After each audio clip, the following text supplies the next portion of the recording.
Without further ado, I would like to bring Harold Pride to the stage.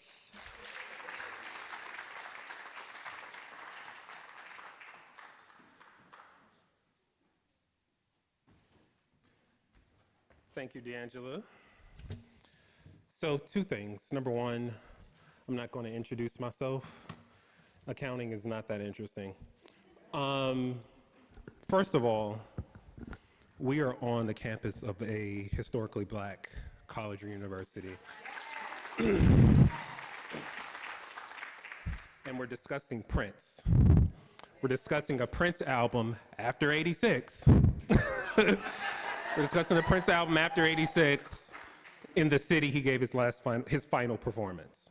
So, magnitude. That's number 1. Number 2, I told Camille Cummings yesterday that I would try to get through this without mentioning Love Sexy, and that was a lie. Total lie. But the great part about this particular moment, Batman, as well as the new tour, there's so much richness there, as well as it being an anomaly.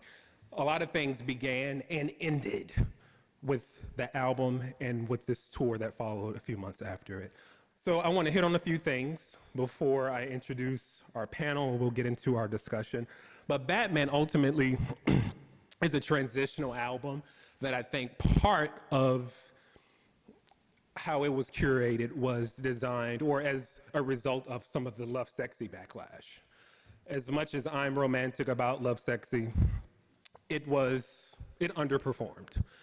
As an album in the 80s, the work on this particular album is the most isolated Prince that we heard for the entire decade. There was no community for him to rely on. He was in transition. There was no band. I think there are 1 or 2 tracks that have an Eric Leeds and Atlanta Bliss credit. Outside of that, this was solely and purely Prince. His production style had changed by this point to the degree that a band transition or a band change was imminent, right? Like his production had begun moving in a direction that was no longer conducive to the Sheila E. and the horn section. He was moving towards something else that was minus an emphasis on melody and more so based in repetition, i.e. influence from techno. So there's a lot to name, there's a lot to discuss, there's a lot of richness there, as well as the band being essentially Oakland 2.0. So, and what I mean by that is, anyone who knows me knows that I will practically do gymnastics to give Sheila E. credit for everything. And when we think about what made this tour so great, we think about Miko Weaver being there, Levi Souster Jr. still being there, and this being the entrance of Rosie Gaines. And Rosie, while she wasn't from Oakland, she was from Pittsburgh, which is 30 miles outside of Oakland. So ultimately, we can credit the Bay Area, and Sheila by proxy, for that transition. So thanks for that. Outside of that, let's go ahead and get started. I want to introduce the panelists. Let me go to my paper so I don't miss any titles. First person, me.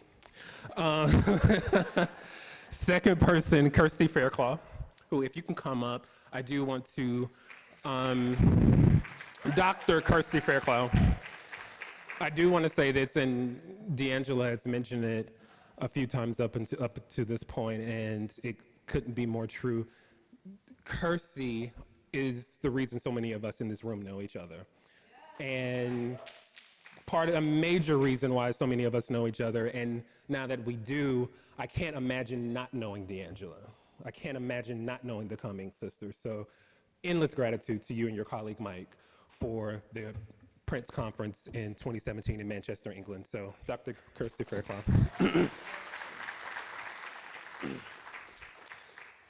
Jason Orr, aka Mr. Atlanta. Documentary filmmaker, marketing consultant, cultural arts curator, and festival producer. If you know anything about funk jazz and the institution in the Atlanta area, it's really a global phenomenon. This is the man behind it.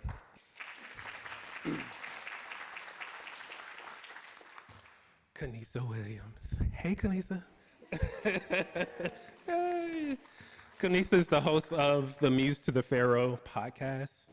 I can't express how important it is to have varying interrogations of Prince's entire body of work that is south of the go-tos, and the go-tos would be 1999, Purple Rain, Dirty Mind, et cetera, and also the audience that held him down the most, led by Black women. So why should there not be a podcast exclusive to capturing that voice? And KaNisa's created that podcast. So if you guys aren't familiar with Muse to the Pharaoh, please look it up and follow it. And Ricky Wyatt. Ricky is a contributor to Grown Folks Music inside the Music Podcast. Today is my first day meeting him, even though we've been on podcasts together for about the last 2 years. So, Ricky Wyatt. And I'll come over, but I do want to start us off by talking about the future. The future, i.e. the song. There's something extremely powerful in Prince's intention in being the lone voice in a song. I'm thinking about The Beautiful Ones, right? The Beautiful Ones, it's just one lead vocal, no background vocals. There's no chorus in The Beautiful Ones. In the future, the only voice you hear is Prince's lead. The only voice you hear. There's something very intentional about that. Prince is notorious for having these very grandiose, bombastic openers. In the tradition of his opening tracks, if you contextualize that, what do you guys, and whoever wants to take the lead, is no structure, what do you guys think about the future? I'll say one more thing. I could watch an entire show of Prince performing over the future like he did with the first 4 tracks of the Nude Tour that we saw last night. That is one of the most brilliant things that I think he could have chosen, and it really kind of communicates and reaffirms his connection to electronic music and how considerate his compositions have always been to a faithful 4 on the floor beat. So having said that, whoever wants to jump in and start the conversation with the future, by all means, and I'll walk over there.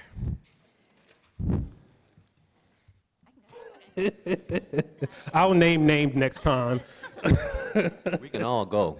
Yeah, so the future is interesting. I think it's criminally underused in the Batman movie because you hear it in the background. Maybe it's playing on someone's car in the movie, and it's such a great song, but it doesn't necessarily have a plot. Well, I mean, if you're thinking about the grand scheme of the movie Batman, there could be some links there, but you don't hear much about it. It's just like playing from someone's car. You guys have? Well, Batman, the future for me, the lyric that always rings out is systematic overthrow. The underclass, Hollywood conjures images of the past. New world needs spirituality that will last. I see in the future and what it will be. Now, that's present today. The man was speaking the future in 89, 88, 89, you know. And he's always had that ability to forecast the future, you know. And in this song, I mean, I feel like that was his intent, and being that it is for the movie Batman, the first Batman, right? You know, I feel like he wanted to keep a celestial, futuristic type vibe to Batman, almost kind of recreate it. You know, the big task of the infamous first Batman theme. You know, that he said was the first thing he learned how to play on guitar, right? That you know, imagine that task that now you got to recreate, say, Star Wars, bum, bum, bum, bum, bum, bum. You got to now reshape that. And I I think the future was a big statement right at the top. Yeah, I would totally agree. And I think it alludes to what you were saying earlier, Harold, about the kind of, it's in parts to me a kind of psychological examination of not only Batman, Bruce Wayne, and obviously the Joker, but a kind of a, seems to me like a sort of exorcism of Prince's demons in a way. I mean, the whole album seems that way because it's a big transitional period. You know, you're going from Love Sexy, which was a, you know, commercial flop. This to me seems like it is that's the moment, the transitional moment, and he's teaching, like he always does, he's teaching us about, like the things you were just saying, Jason, about the world, but he's also teaching us about who he is as a person. Yeah. Right. And that comes through really strongly for me right out the gate with the future. I've never thought about it in that regard as far as it being almost a reckoning of some sort. For me. I have always felt that Batman was kind of like part 2 of a trilogy series, and that the success of Batman is what really empowered him, as well as kind of quelled any reservations that Warner Brothers had to complete Graffiti Bridge. I think that the guaranteed success of Batman helped fuel that, but I had not considered it as being a part of, or as communicating the experience of Love Sexy before. So thank you for that. Ricky, what about you? I just enjoyed the musicianship of the track, honestly. The bass work, you know, being a bass player, I was kind of gravitated towards that. But the drum machine programming, you know, as you can see in the concert, he was able to transition that track into another song. So 3 songs. You know, when he wanted to, even though he had kind of moved away from drum machine programming, he kind of went back and showed you just how good he was at drum machine programming with this track. But it really, truly kind of reconfirms that the magic isn't in the machine. It's in who is working the machine.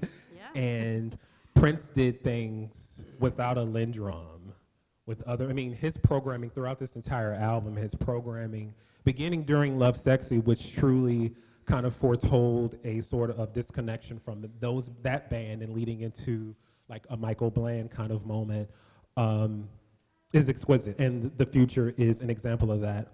While, as you just mentioned that, what did you take up? Because there is a line, and I forget who highlighted it in the last panel, there is a line in the future where he speaks about rappers. The new tour is the beginning of a different kind of conversation with hip hop versus a cat rap on Alphabet Street or a cute Trans-Mississippi moment, Flourish. This is Prince clearly engaging in a larger contextual conversation while it was being written at the time that he was going through a midlife crisis. So what do you think of the rap component kind of being inserted into the live presentation for the first time to that degree? And anyone can take. Well, I think you have to remember when this came out in summer of '89, hip hop had gone through maybe like 3 major transitions. It went through the first one with like Public Enemy. Okay. With like It Takes a Nation of Millions to Hold Us Back. Right. Then months after that, you had the emergence of like NWA. Okay. And then months after that, which was kind of, you know, so a lot of people didn't really kind of dig that vibe that they had. But then that spring, De La Soul dropped like 3 Feet High and Rising, which was very big. And for all the non-gold chain wearing, sagging pants, you know, type like hip hoppers, this was their group, and this was something different. And so they were the most likely to probably sample a Prince. Okay. And so I think when he saw it going in that direction, more so than what he had addressed on like the Black Album, he was kind of able to see, okay, some of these guys dig me. Okay. And then dig what I do. Yeah. So maybe He I was can- being sampled even then. Yeah, he On was white being sampled labels, in- he was being sampled 'cause majorly. even like prior to this, the guy Kwame, Yeah. he had come out and he was a big Prince fan. Yeah. And like he's even said that the reason why he wore the Didn't polka dots. Kwame used to live here? I knew he worked with Algebra at some point. Did he, Jason? I know, but Kwame even Everybody's said he wore lived here. polka dots Yeah. because of Yeah, it's true. There's too many people now. It's Atlanta. It's Atlanta. But yeah, but Kwame was saying that he liked wearing polka dots because of Madhouse and then the Cover Girl. Yeah. So he was starting to see some like MCs Yeah. have his influence. So he was able to kind of, I guess he was able maybe to take some of that and Yeah. kind of work it in. It's just interesting to think of, to use the opening track of The Future as a metaphor. The beginning of the tour, it was just him And then at some point, Tony M begins to do a verse from what we would know as the flow. And it just becomes, again, a different thing. I mentioned earlier that I was going to tell a story. So, and again, just a random thing that popped up for me watching The Future last night with the Game Boys in the back. We all love how Prince moves, right? We all love it. We always have. Those three, with no regard to how much they've been criticized, those three pushed Prince's body to a kind of margin that he had not up until that point. And you can tell those three guys were hungry, and I think part of why I know that they were hungry, so my first time at Paisley Park was in 2001. 20 years old, first time going to this palace, this whatever, to see my hero.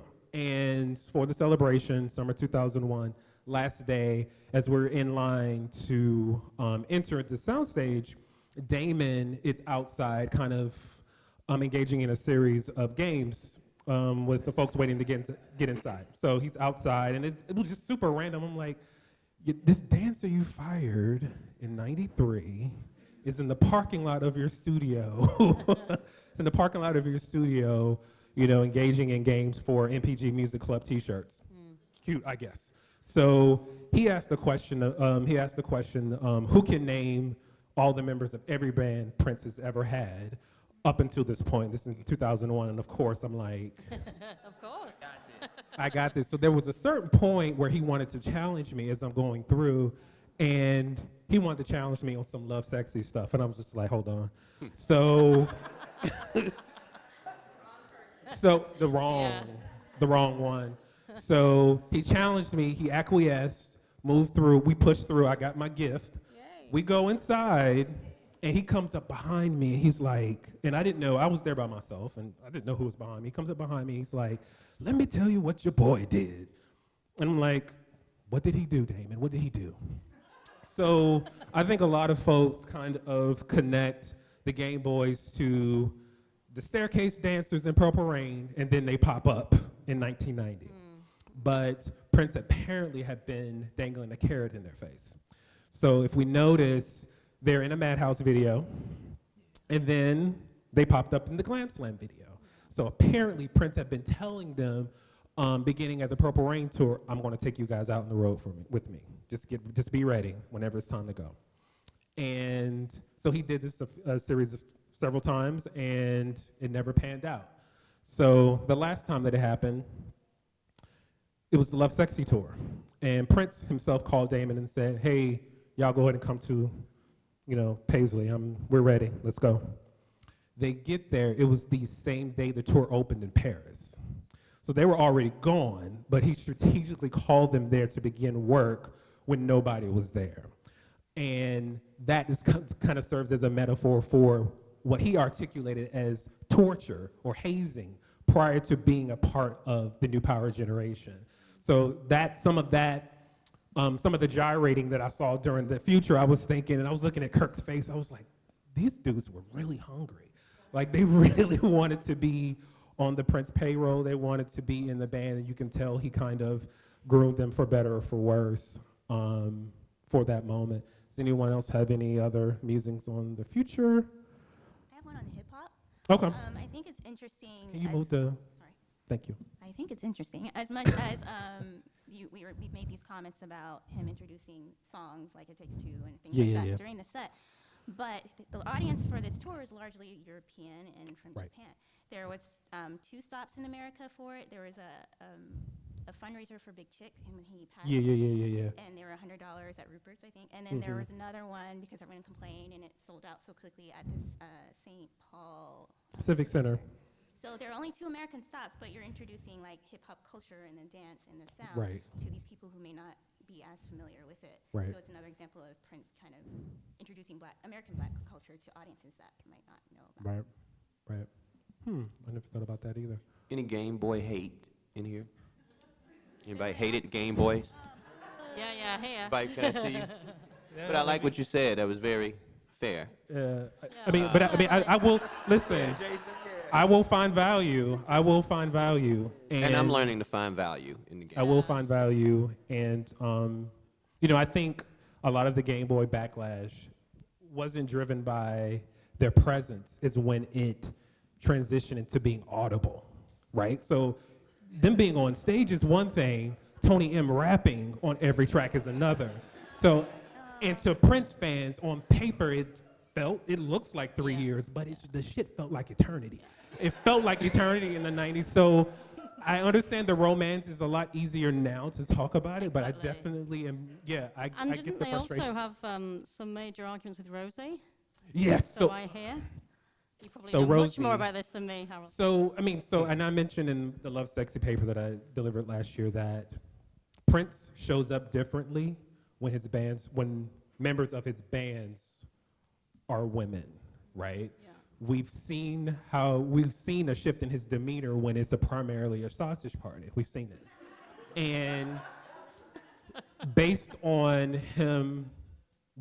his, for lack of a better term, kind of co-opting certain components of hip hop and integrating it into his live presentation during that time, it kind of shifted the non-musical energy as well and created, at least according to Rosie, and I have no reason to doubt that, according to Rosie, it created a really harsh environment for her. What's really interesting when I think about Rosie is that part of Prince's apprehension in hiring her was that he told Levi that he didn't want anyone to just leave like Bonnie, right? Bonnie did 2 tours and she was like, I'm out. Rosie did 2 tours and she's like, I'm out. So she ended up doing the same thing that the person before for differing reasons. But I do think that those 3 men were a part with, I don't know if anyone had ever named names, but I do think that those men were a part of creating that culture. Maite has also talked about that as well in her book around what that looked like. Prince had the ability, he had the luxury of being able to detach himself whenever he wanted to. But, it just kind of created a fraternal situation that I can only imagine was pretty harsh for Rosie. Love Rosie Gaines, by the way. I do too. Rosie was amazing. But I won't belabor. We'll go to Electric Chair. Who wants to lead with that Saturday Night Live. before I diss the SNL performance? Saturday Night Live. Yeah. You know what I'm saying? Prince has an ability, not that I did not like Electric Chair, but things like Face Down later on and stuff like that. There's some songs that you'd be like, I don't fool with that song. But then you see him live and it's like, Yeah. and it's like, oh. Yeah. Right? Right. So Electric Chair, though I liked it, he actually took it up a notch on Saturday Night Live. And it was beautiful. It was like, I'm not even supposed to be here. Yeah. And he rocked that joint. It was smoked out. Love the Electric Chair. What you want to say? Can we talk about the band that supported him during Yeah. that? We can always talk Absolutely. about the bands, KaNisa. It was the first time for Michael Bland to be publicly with him, as well as Yep. Candy Dulfer Yep. and Patrice Rushen. And was Patrice part of it. Rushen. So, we need some applause for Patrice. if you guys don't Patrice. mind. Yeah. So, that and also Margie Cox was singing background during that performance, who had previously been with Tamara and The Scene, Jesse Johnson's Offshot, 2 great albums. And then she eventually did MC Flash with Prince in '89, and then she did solo work on Paisley under Margie Cox. That time, that performance, Michael Bland, my feelings around Michael Bland, they're all kind of capsuled there in that moment. Michael, I've always been pretty critical of his style of play. He's an extremely proficient, technical, just beastly drummer. I do think, I've mentioned before, I think his playing is a metaphor for the male ego. Like, it just doesn't know when to just chill, right? Like, it's not respectful of the entire composition. I think it's sometimes obtrusive. He plays too hard, but it's what Prince needed for what he was trying to do at the time, right? And Electric Chair, if you think about it, Electric Chair being his debut as a performer with Prince, that song is a very mechanical song. There's not a lot of color to it. So it's an appropriate introduction of Michael Bland to the Prince world. It is strange that that's all we know of that band. We could have an entire symposium about Patrice Rushen, so I won't The go. legend. Let's do it. So I would. The legend. But I was absolutely over the moon and excited when she was a part of that moment. Me But I am grateful that we got Rosie though. So I kind of, so it's a double-edged sword. Ricky, you have any thoughts on electric chair? You know, there was always something special when Prince had a song on his album where it was just real heavy guitar. Mm-hmm. You know, like when you think back to I'm Yours, you think back to Bambi. Yeah. Mm-hmm. And there's not a certain lot of other guitar songs. on this album. Right, and so and he didn't do a lot of that till his later years. Mm-hmm. So when he had that one or two songs like Electric Chair that was real heavy, it was always a good thing. And then kind Yeah. of like Jason said, it was a pretty solid, just a basic CD track. And then when he, went on Saturday Night Live, Yeah. as he always does live, he takes it up a notch. Yeah. And so I think it was glimpses of what was to come later. Because, most of us, if you saw him in concert, like, you knew he was a guitar hero. Yeah. And so, like, whenever those songs were on CDs that he got to showcase that was always like a undercurrent fan Yeah. favorite. Yeah. And I think that was one of them. Plus, I like the lyrical content. Yeah. Oh, Those yeah. some Yeah. great lyrics. Oh. Yeah, I was just If a can I man comment is on that? considered guilty for what goes on in his mind, then give me the electric Yeah. chair for all my future crimes. Yeah, just an So, amazing. in My favorite part of that song is the breakdown where he goes, "Let's take a drive, love," and what the drums are doing. Like that is my favorite part of that song. And it's also something that I would point out. That particular part is something I will point to as another example of his drum programming on this album. Like what he was doing. I mean, when I'm thinking about songs like Fuchsia Light or We Got the Power before the Batman soundtrack, right? I'm thinking about what he was doing with electronic drums that were just insane. So there's a clip from the Welcome to America tour. I think it was a stop in one of the Canadian stops, and he's playing I think we're all familiar with Prince's sets at the sampler, where he's doing like a minute or a few seconds of a song, and then he'll change it up. Well, he's playing a clip from Shockadelica, and he screams out something to the effect, "No band could play that." He knew, outside of Love Sexy Band, but we're not gonna go there.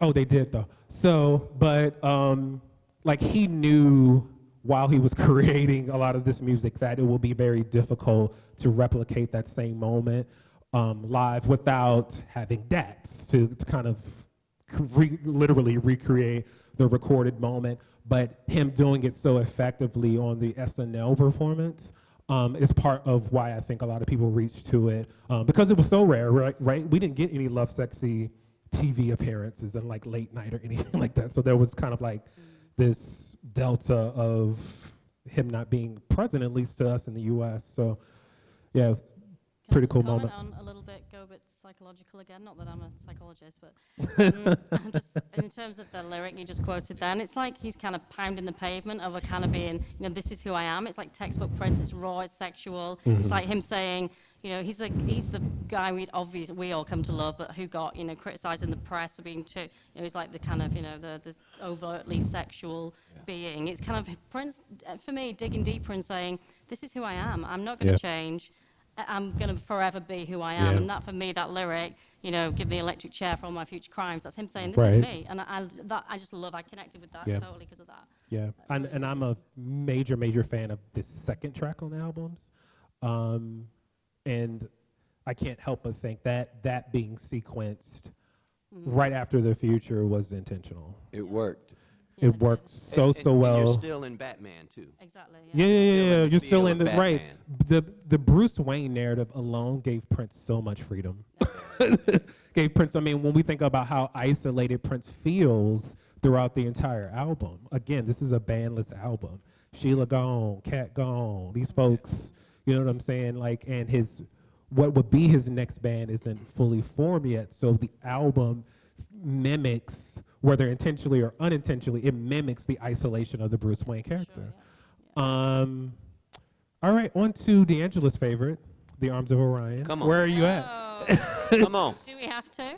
So yeah. Like I will. Let me just preface this by saying, like, I know a lot of people don't like Sheena Easton. I love Sheena Easton. I think Prince gave her, like, every track that he gave her, she knocked it out the park. Arms of Orion, jury's still out, but we'll go ahead and begin. Who wants to lead with I like Prince's Arms of Orion. power ballad? Fuck that. I like Arms of Orion.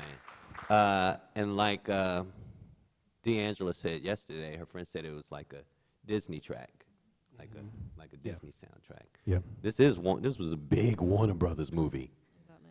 So, you I know, think it was intentional. I think it was yeah. intentional. Yeah. I mean, he needed And a like power Chuck said, ballad. it was good. We liked it. We liked it. You know what I mean? Yeah. You know, I mean, if you let it in, that melody will stay in your head.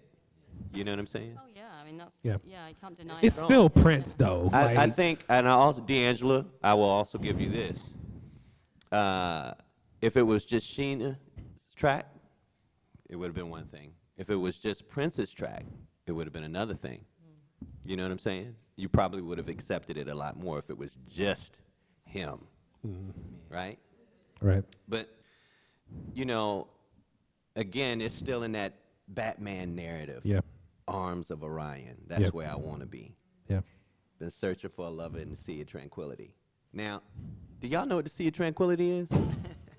Tell us, Jason. It's a space on the moon. The man's pen was a monster. Yeah. So he's still keeping you in that Batman celestial narrative. Right. The Dark Knight. This was the first time that Prince was committed to a brand that wasn't his. Yeah. Yes. So there had to be something that was atypical, right? Like, had to be something that, because I mean, what I've heard a lot of criticism over the years of this album, and more often than not is like, oh, it's a weak way to end such a strong decade, or it doesn't sound like the other albums. There aren't two albums in the 80s that sound alike. Right. Yeah. That's right. Knock yourself out. There aren't two albums in the 80s that sound alike. So, you know, Prince had a way of completely erasing any romance we may have had for the album before, because you were so consumed with what he just did, even if you didn't like it. And Arms of Orion is kind of that same moment. We took it because it was Prince. It was still Prince. So yes, it was a power ballad. Yes, it was, you know, written from the narrative from the perspective of Vicki Vale and Bruce Wayne. Yeah. Yeah. It was still Prince, and still an 80s Prince. So I would never banish it. I do understand the sentiment a lot of people have, but it's not that bad. I learned something. D'Angela. No, it's not. Well, you know, the other part of that, you know, is, you know, we knew Prince was working on something else, right? Yeah. And then all of a sudden we saw a picture of him on the Batman set. And it's like, uh-oh. Yeah. Uh-oh. And then we heard from Chuck yesterday that it was just supposed to be a single, right? And then Prince seeing clips is turning into an album. Right. You know, that's almost like CeeLo and Gnarls Barkley. When he said Danger Mouse wanted to do it. You know, he told Danger Mouse, let's do a song. And Danger Mouse was like, no, I make albums. You know, so some people who produce, they just go and make albums.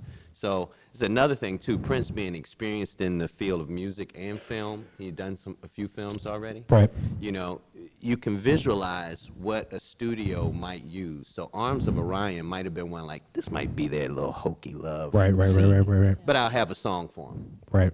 And that was it. Right. Yeah, and did he This- have dinner with a Warner Brothers exec, and when they talked about the idea, and by the end of the dinner, he'd already got 3 tracks in his head. And Yeah. just knocked Well, out the rest did really I, and you guys keep me honest if I'm making this up. I recall consuming at some point that Tim Burton was against the idea of Prince yeah. being on board, and it was Jack Nicholson Yeah. that advocated for Prince.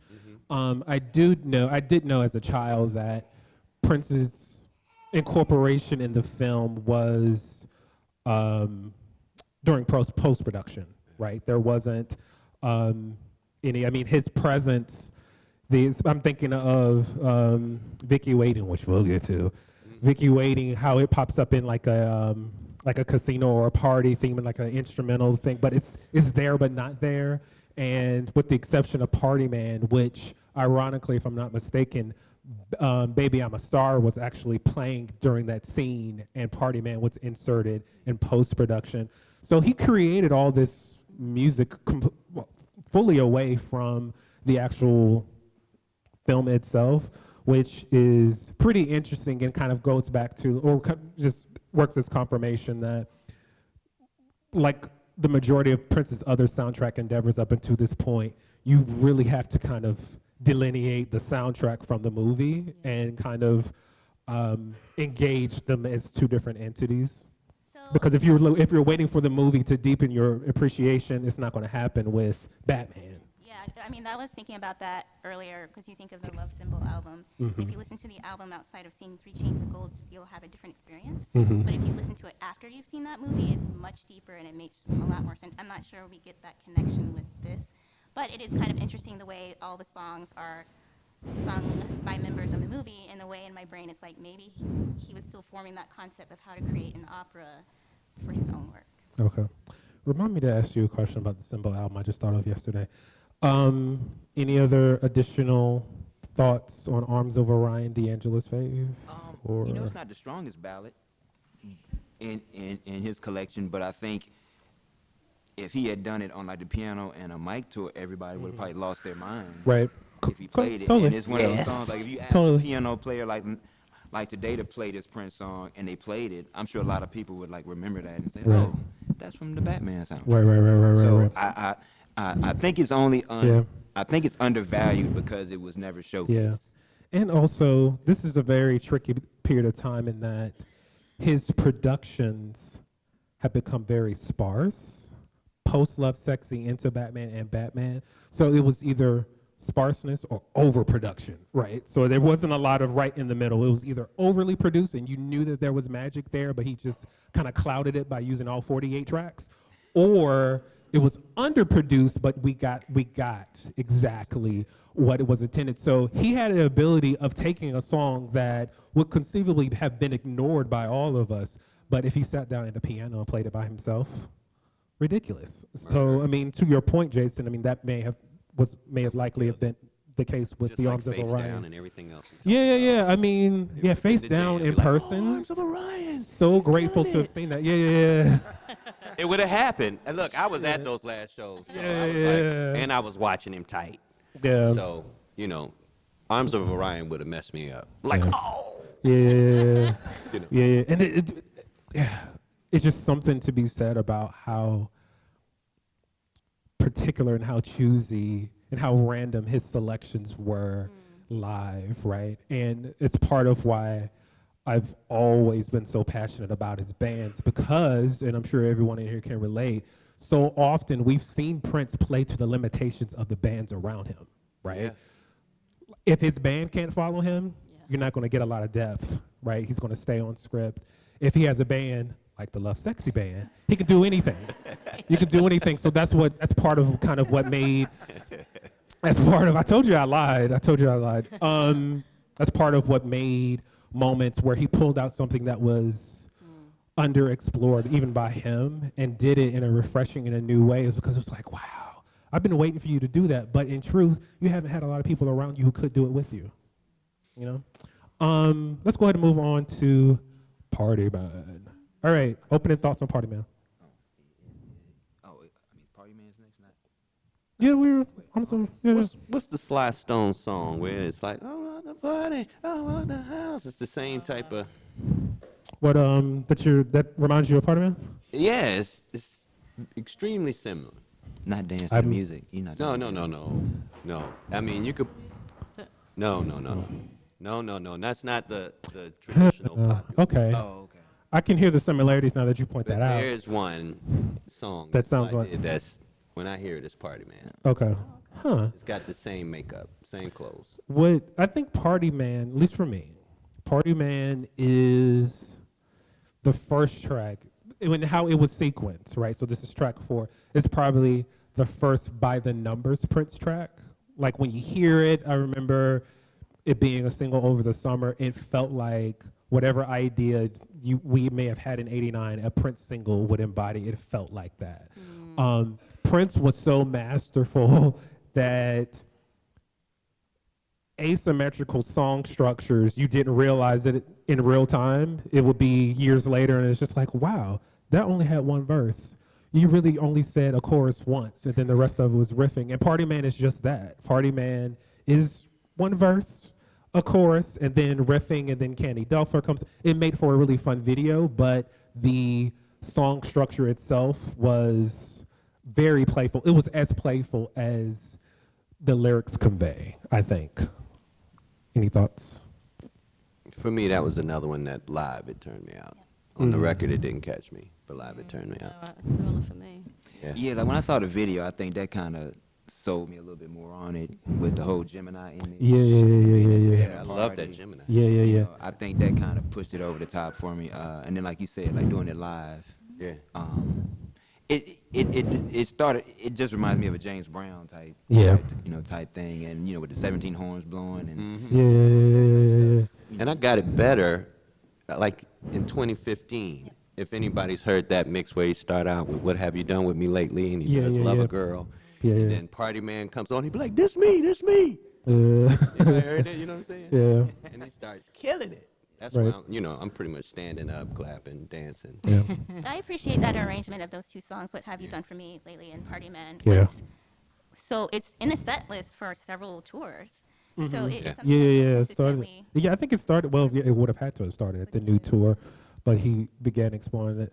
What do you guys make of the video? I love that video. What was in the water that he was drugging everybody? One, Like a weird mermaid in the water. Wasn't there some mermaid involved? yeah, there was a mermaid. I do remember thinking that was where he got that typhoon from, like the idea for the typhoon, that Gemini character, and just how glorious his hair looked during Yeah. that. Oh, jeez. I love Christ. men who can rock a perm. Just, I mean, That's but hot. it's not just James, that. Lil Like Richard. That's hot. like in everything else, we've seen men rock perms, but there's Prince and like what he was doing, and like a lot of those black and white stills from that era. It's just like, dude. Yeah.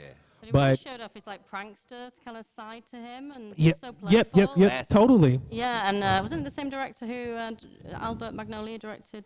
I think Albert Magnoli did do. I know he did Batdance, if I'm not mistaken, directed in Batman. L.A. And that Gemini character's a little different, Yeah.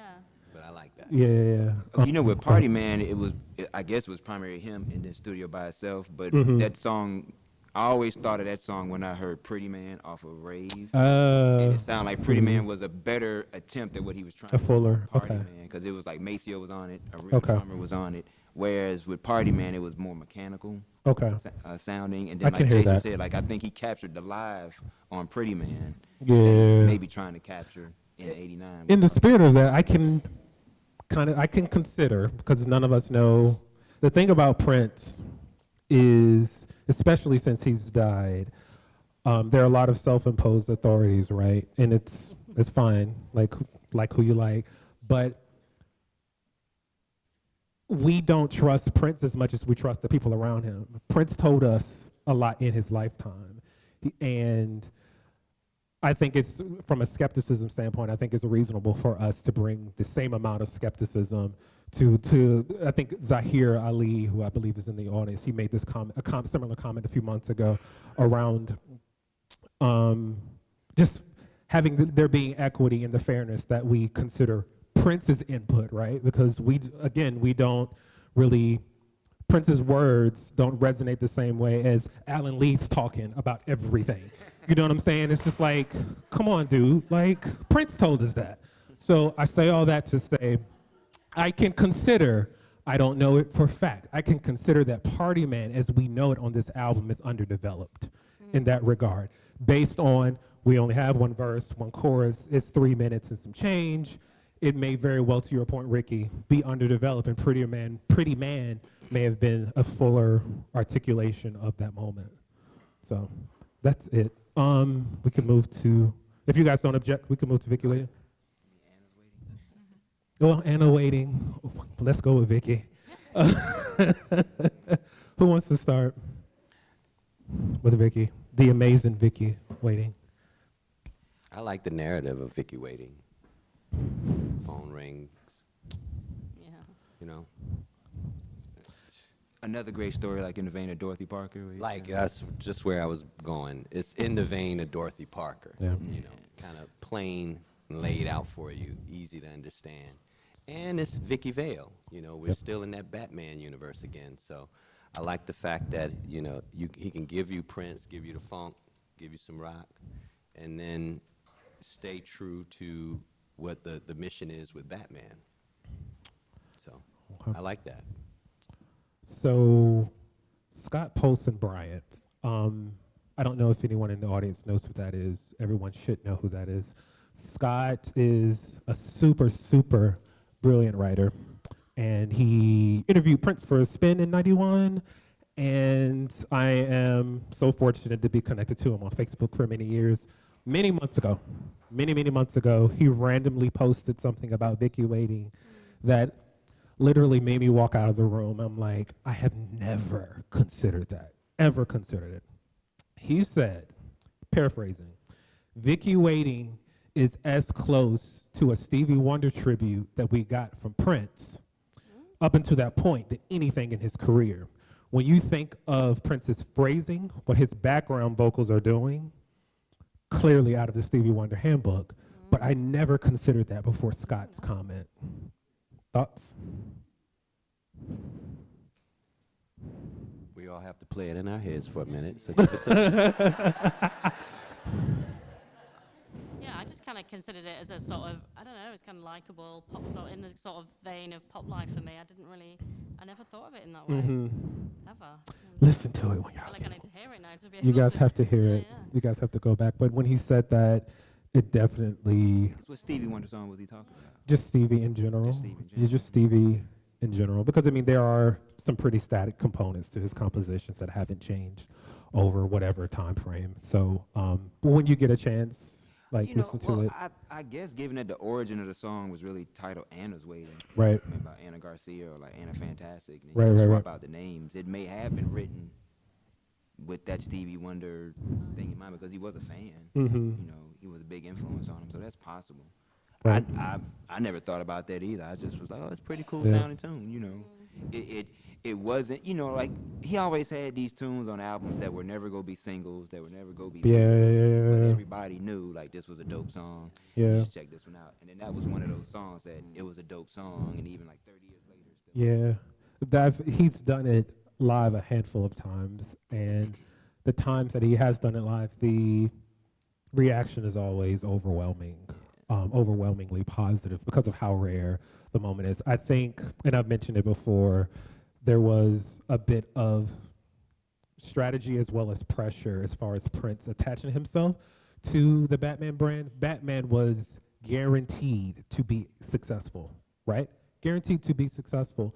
So Prince really could have submitted anything, right? Really could have submitted anything as long as it was attached to that brand with the hysteria that was connected to that moment at that particular time. He knew, I mean, it even freed him from having to tour behind it, right? Was He it didn't a have. brand?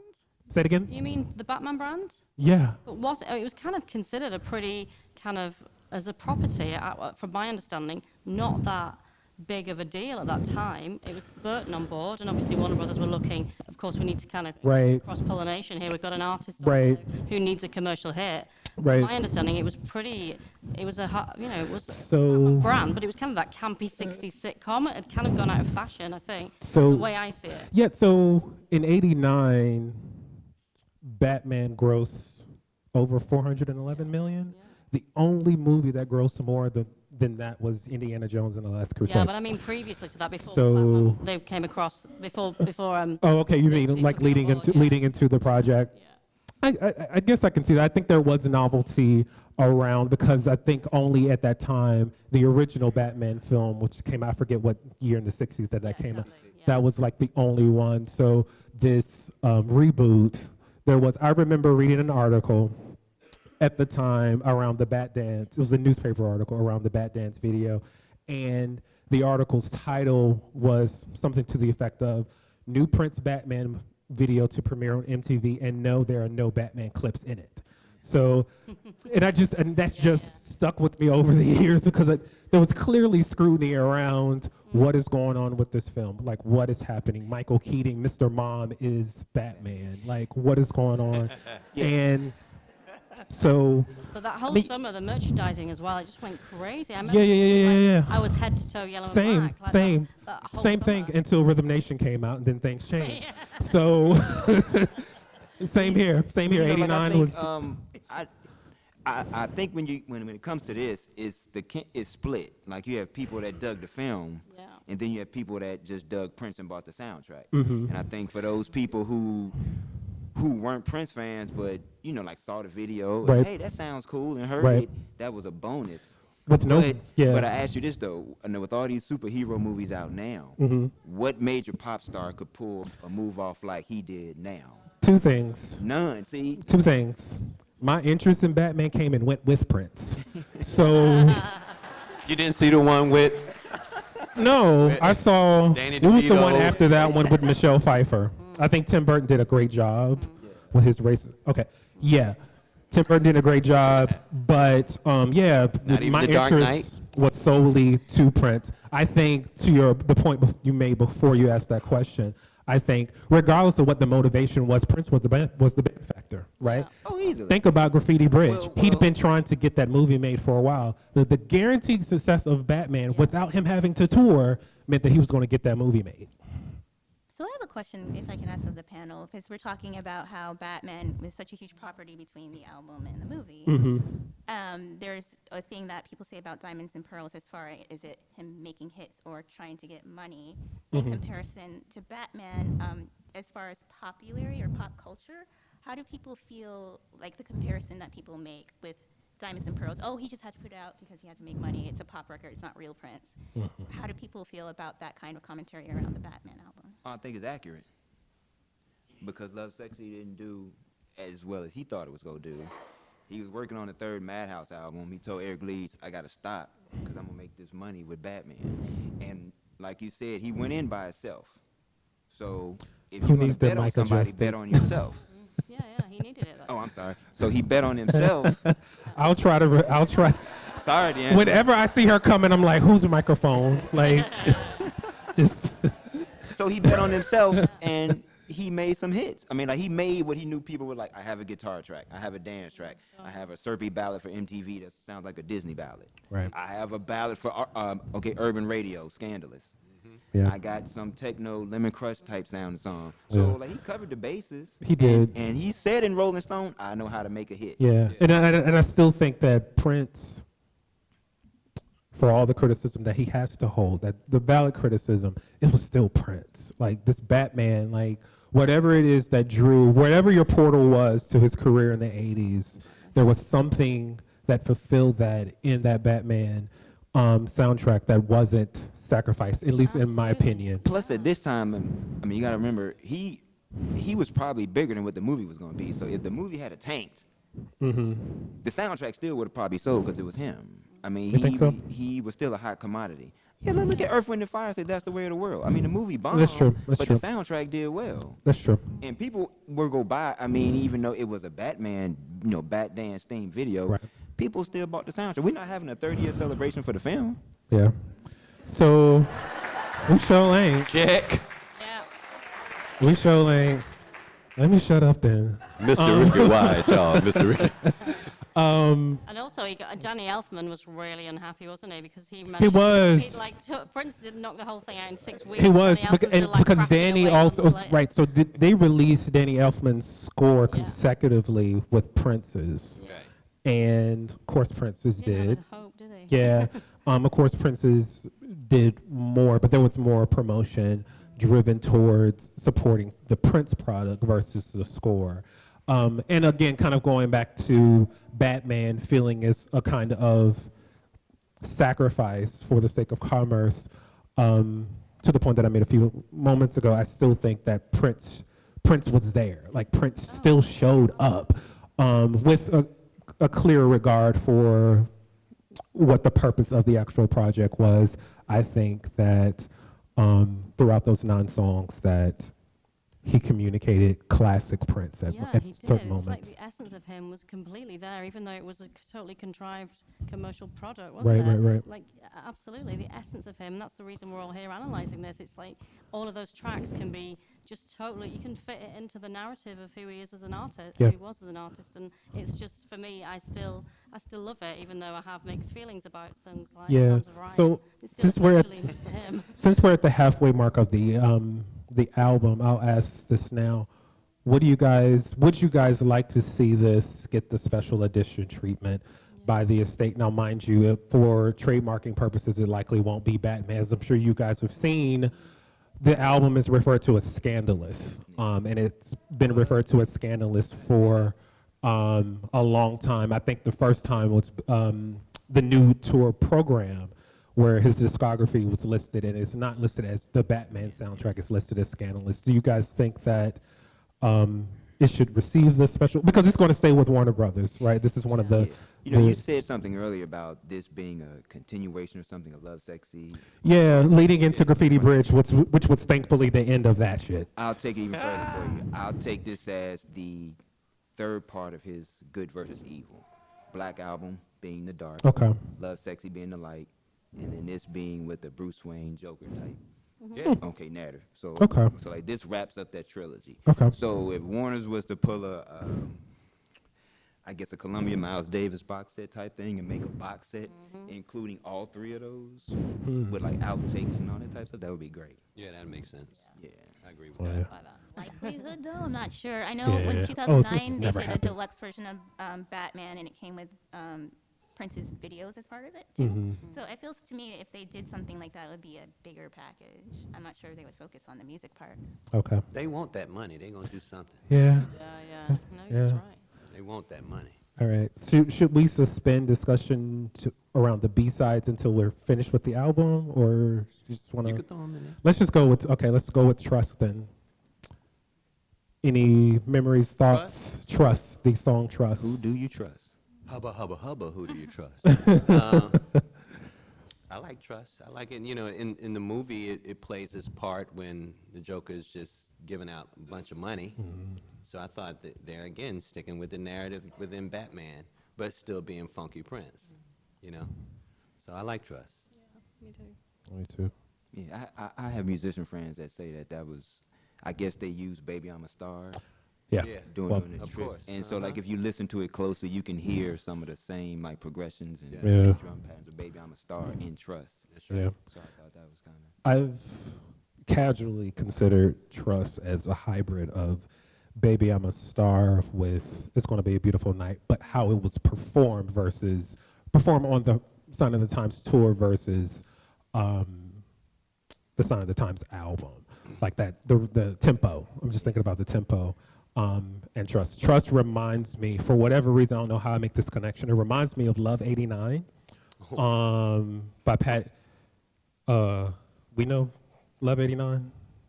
Okay. So it reminds me of, I want to be quiet. It reminds me of Love 89 a bit. I don't know how I make that connection, but it's not something that I reach out for voluntarily. The You song know? Trust. The song Trust, yeah. Don't play it. Yeah, like I don't, like if it's on and I'm cleaning, I may not stop it, Okay. but it's just not, like I don't wake up like, yo, let me hear Trust. It just doesn't happen that often. The jam of the day is Trust. It doesn't happen I that get you. often. Uh, Lemon Crush. the jam. Yes. Okay, more people like that song more. The drum programming on Lemon Crush is probably the most exquisite programming on the entire album.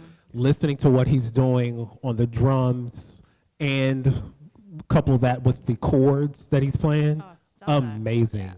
Absolutely amazing. But it's such a strange little song. Yeah, I about to say, okay, what does it mean? Such a strange song. Well, wasn't it supposed to be a Strange in drink? what way? It's just a strange song, Kirsty. I don't know. I honestly, it's I just. love that track. I don't know what you mean. I know, I love it. No. I mean, I totally love it, but for whatever reason, it just felt like, for me, my connection to it was a Sunday afternoon song. It was like a very cool, chill song, but there's a lot going on in it. Then you have these gorgeous chords on top of it, and then at the end, where it's just like this kind of drone chord that fades out, just absolutely Okay, amazing. yeah. But you just can't put your finger on what makes, it's kind of elusive to describe, right? Yeah. Okay, I see. And unique in signature to Prince. Say it again? Very unique in signature. Yeah, It's I not think so. One of those other jams that he could have just given away.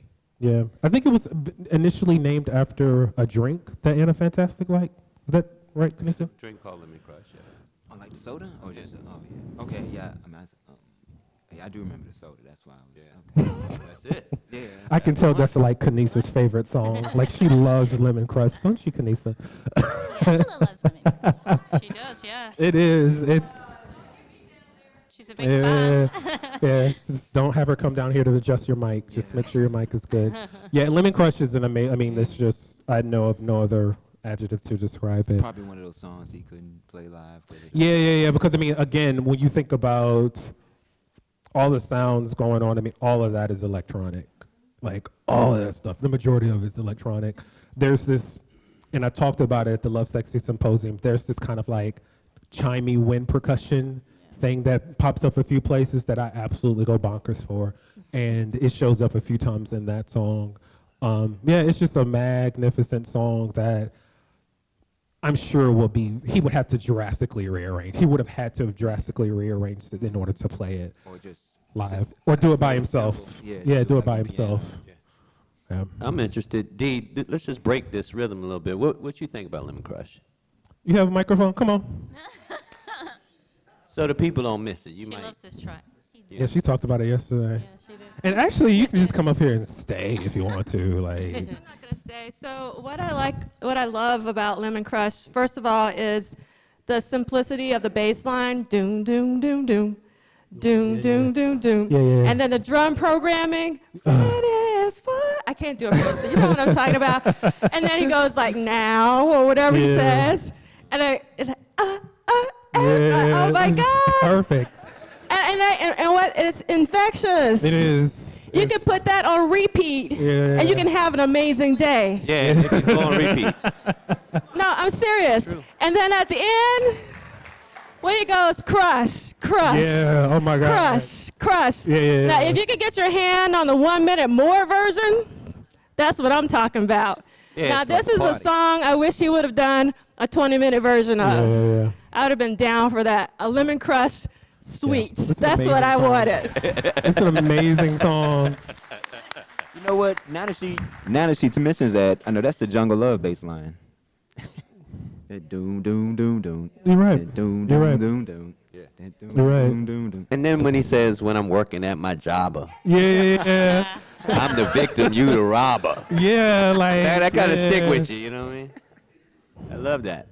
And then when he screams out, Right. "Do me, baby," and then I forget who I was mentioning to. I think someone here. Like, I love to hear other song titles in the song that you're currently consuming. So like him saying "Do me, baby" in a new song, and it's like 8 years old at that point.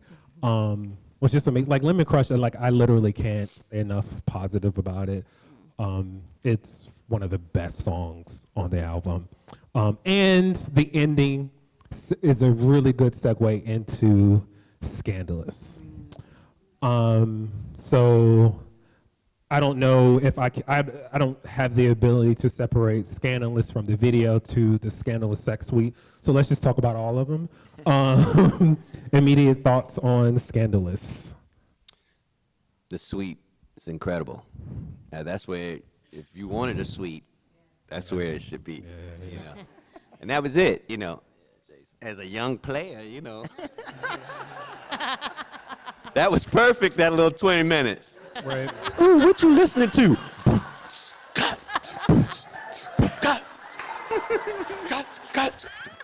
Yeah, I love it. You know what I mean? And the plus is if you could put the video on and hey, is there another video where he dancing like that? I mean, he's Yeah. giving it up. Yeah. Giving it up. Yeah. You know, this- yeah, it was a request back in the day. I know for me to make a lot of slow jam tapes with that song. I made several. Yeah. If you know, these were CD days, so I would have a Prince slow jam collection that would take about 4 CDs. Up to that A point, box set. You had a box set. and I would put the long version of Scandalous on there. That was the jam. And then when two are in love. Oh yeah. Now that is a pimp song. Yeah. I mean. That's gangster. Yeah. I mean. Just go back and listen and put your gangster brain on. Yeah. I That's mean, if I'm thinking about the Scandalous sex suite, I mean, you have the 3 songs that make up the suite. You have When Two Are in Love, and then you have Sex. Clearly, he was very directed in what it was that he wanted to convey. at this moment. I just think that that song and that video, the connection to like the suite, I just think it was executed in such a smart way. Yeah. The video also connects to an earlier point about the isolation that I connect to this entire project in Prince, like him being alone in the video, and I mean, if there's anything that was an immediate takeaway watching the Tokyo show last night, one of my favorite quotes from Prince is, "I am the special effect." And you could literally put him in the room with the lights up and feel all of that. Like he did not need a lot of extravagance to be the Marvel, right? To command your attention.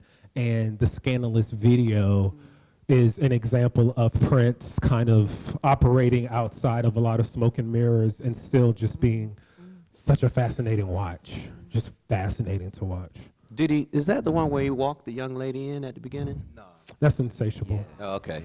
So you get them mixed He might as well. He might as well have. He did so in the audio version with Kim. I mean, it's kind of somewhere in the same. That's questionable, though. Chuck yesterday was like, is that Kim? Well, It's not. yeah. But you can easily put activities with somebody else in another part of the song. Simone and groans. Okay. Exactly, and we know they had a relationship, we know all about that. Yeah. We would have recorded her at a proper moment. Yeah, I think there's something to be said around with the stature of this song and how frequently he incorporated it into his live sets, right? Like he knew, like this song was canonized immediately in a way that Adore was canonized. Like Adore is sacred to black folk.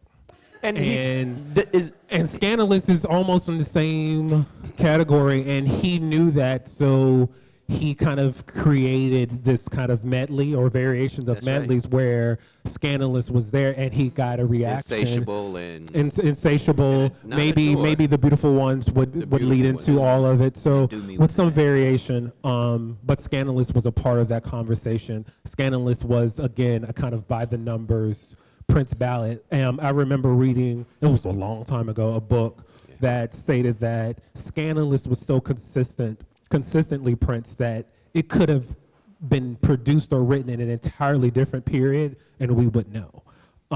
So that just kind of speaks to how just consistently, and that's something, Scandalous, as great as it is, something Prince could really do in his sleep. Yeah, and we knew he was a master of those slow songs. Man. Yeah. I mean, from the first album on, definitely second album, just the man's a master at slow songs. By the time that the world knew, it was probably Do Me Baby. It was like, oh my God. Yeah, and even in his ballads, he knew how to center the rhythm.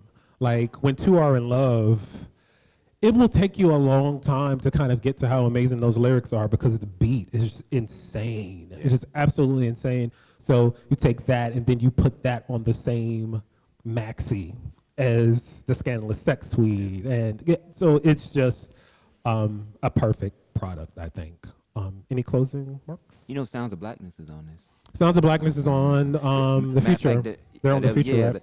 I think before Jam and Lewis maybe got a hold of them before they were doing some kind of. They were actually performed across in the second Minneapolis show on the Love Sexy tour with him. Yeah. So to that point, I think you're right. But I've also heard that Janet was a part of bringing them to Jimmy and Terry. So I don't know how that all worked out, but Prince definitely utilized them before they were a brand. Yeah. On to Batdance. Yeah. Oh, we got a live one here.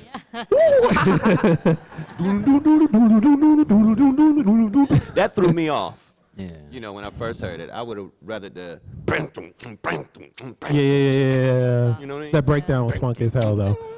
Yeah. But that's smart that he did that, right? Yeah. Like Jason said earlier, because I remember back at this time, there was a lot of buzz about this Batman movie, right? And then it was, Prince is doing the soundtrack, and everybody's like, oh wow, okay, like what's this going to be? And you know, like for those of us who were of a certain age, the first thing that comes to your mind is the TV show, dun dun dun dun. And then when you hear that he's doing a song called Bad Dance, you kind of think, oh God, I hope he doesn't put a beat underneath that, like original thing. I hear that. You know, and then when you, I guess, when you hear the song, you're like, wow, this isn't Yeah. anything like I expected. Like, and then like you said, there's no, you know, like until you see the movie, you don't catch the sound bites that are from the movie. Yeah. It's just this bat dance, and then that's it. And then you see this video with these jokers and these Batmen dancing and fighting. I thought that was brilliant. Yeah, I thought it was that brilliant cool too. And I Like also, when they do the little. yeah.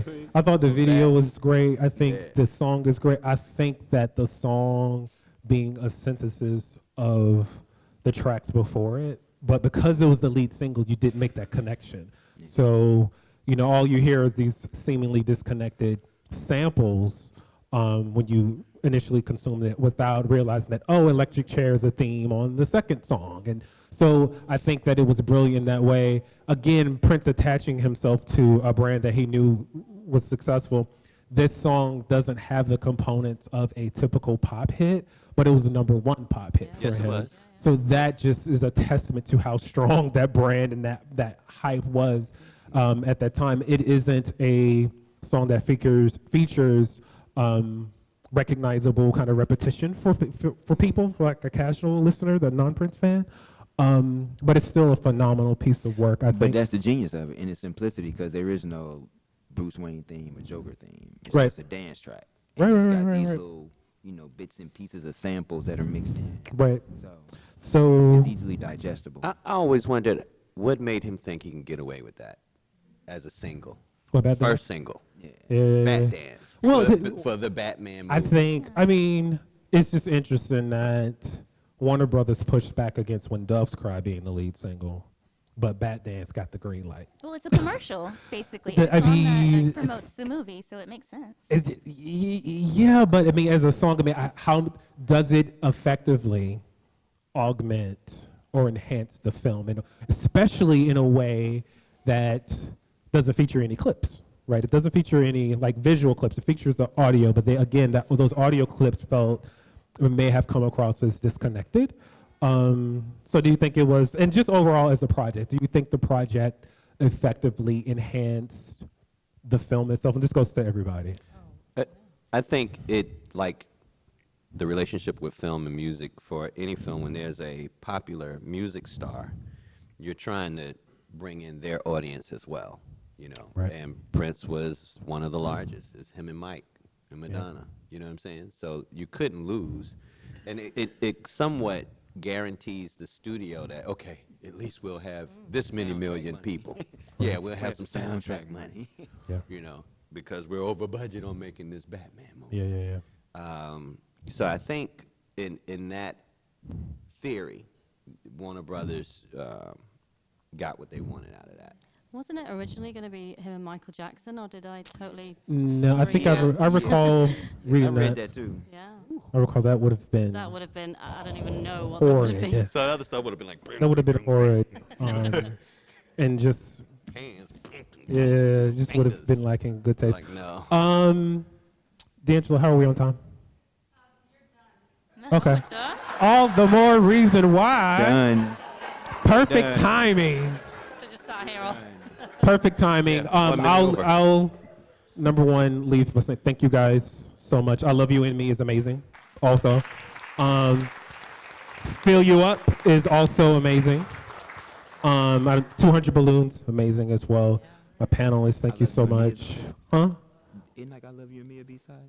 Yeah, but it's just part of the outtakes, B-sides, the whole shebang. So, yeah, thank you guys. Can I say one little thing, Harold? Oh yeah. Yeah. I'm so sorry. you're fine. Kirsty has an amazing announcement, so give I the got floor to that, her. Yeah, thank you. So the first thing I just want to say is thank you, D'Angelo, for continuing this work. It's absolutely amazing that you're doing this. So I know we all just really appreciate you. So I just wanted to acknowledge your work. The second thing is, if anyone came to the Purple Rain Conference at the University of Salford in Manchester in 2017, I did a lot of promising about a book coming out. It turns out we have now got a book deal with Bloomsbury, and we are working on it, and we are nearly there in the kind of final kind of editing process. So that book will be coming out soon. But the thing I just wanted to let everybody know is that we're going to go quite big again with another conference, not in Manchester this time, but we're going to be in Minneapolis for Prince 2020.